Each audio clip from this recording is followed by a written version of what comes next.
One down, two to go, huh?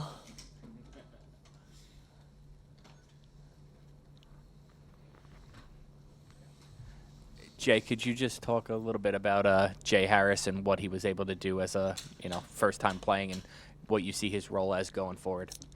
Pretty unbelievable for a guy to switch sides of the ball in 2 weeks and go out and do what he did in the game. It speaks volumes to his preparation, his work ethic, his coachability, just the attitude he took towards embracing the opportunity in general. So we're real happy with the way he played. Obviously, performed well, made some big plays, tackled well, which is always a big deal in the secondary. Couldn't be happier for him in the way he started out. Everything's going to move on as is, depending on everyone's health and those types of things. But we're moving on basically this week, taking off right where we left off as far as personnel goes. Building off Juwan Harris, is there more that you can add into the playbook or more you can ask him to do now that he's more comfortable, has playing experience? Well, I think you'd like to think you could sprinkle things in and kind of spoon feed him as you go along, but you really have to look at each game plan individually. If we go into this game saying we're going to play the same coverages and have the same basic system, then you could add stuff in. If it turns out to be something different than that, then you got to be careful with how much you're asking him to do. So obviously we're at the very, very beginning stages of this game plan, and those questions haven't been answered yet. So we'll have to see how that comes together here once we get through the rest of the day and into tomorrow morning. Just to stay on Jay Harris, as that game was unfolding on Saturday, were you at all surprised that Illinois didn't try to expose that more, knowing that he was out there with minimal experience at that position? I really don't know what went into their thoughts. They played a lot of young guys on offense, and so probably, I would just imagine that some of their decision making had to do with more so with their personnel than our personnel. But I really can't speak to that. All I can tell you is he did the job that we asked him to do, and we're happy with how he played.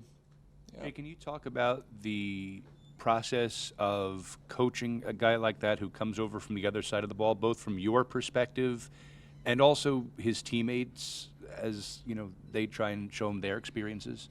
Mm-hmm. Well, Bill Bush is his coach now that he's a safety, and Bill did a great job preparing him for the game. So all you can really do is just watch his growth as you go from practice to practice, and bring him along, and it's just a process really of just going step by step. Fortunately, we had the bye week to add into his preparation, not just the game week. But all you can do is go through the process that you do with every other guy, which is meet, walk through, practice, and go on to the next day and correct mistakes and move on and go from there. I think the players embraced him exceptionally well in the locker room with the role that he had, and we're happy that he was unselfish and a real team guy, and I think the chemistry in the locker room as far as it relates to that and everything is all really good. Talking about opposing personnel switching from Illinois to Purdue, they play two quarterbacks probably as effectively as most teams. I shouldn't say that. You tell me. Do they play it as effectively as most teams you've seen rotate two quarterbacks? And considering all their passing and your shorthanded secondary, what kind of things do you have to do there to make up for that? Well, yeah, they're both their quarterbacks play well. They do a good job passing the football. They do a good job in general offensively. And I don't think their system really changes based on who's back there. Both quarterbacks are good passers. Both quarterbacks run very well, in my opinion. And like I say, their offense isn't going to change, I don't think, based on who's back there. Again, our game plan, yes, we're gonna have to look at what they do and what we think best gives us a chance to stop it, but it's also going to have to fit into the confines of what our personnel can do, and that's going to be the first question we've got to address, and then we'll move on from there. Where have you seen Trevor Morris evolve his game now that you're second year coaching him? Where have you seen him evolve and improve? Well, I think he probably had one of his better games Saturday. He was around the football a lot. And I think, from the standpoint of execution and just his comfort in the system, he's very knowledgeable about his assignments and responsibilities. I guess that's probably true of everybody who gets into the second year of a system, but that would be what I would say the most about Trevor. You know, his production's been pretty good so far, and he's been very assignment sound and made very few mistakes, you know, from a mental perspective. Excuse me. With the secondary having, you know, the injuries that it does, just how critical has a guy like Wharton been, just from the standpoint of, you know, he's been healthy and he has all this experience, certainly more experience than some of the other guys that are filling in around him. Just how critical has his presence been out there? It's great. I mean, you don't want to say you don't have to worry about a guy, but there are people out there that, you know, they're going to be more consistent because they've played more, and you're not going to have concerns about whether they have an understanding of what they're being asked to do.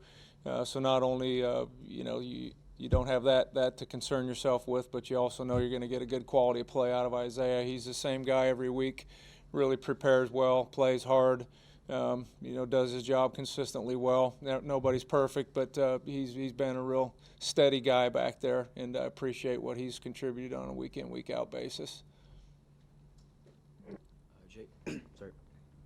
Coach Ash praised the defensive line's ability to get pressure on the quarterback. How do you think that unit did against Illinois, and how important will that be against a pass-happy offense like Purdue? Yeah, well, there are several things we kind of laid out to the team in the game plan going into the Illinois week, things that we felt were going to be keys to victory. As it relates to the D-line, one of the things that we said we had to do was to be able to rush the passer and obviously stop the run. That's true every week. They had just, I think, about 2.9 yards per carry rushing the football, so we did a good job in that area.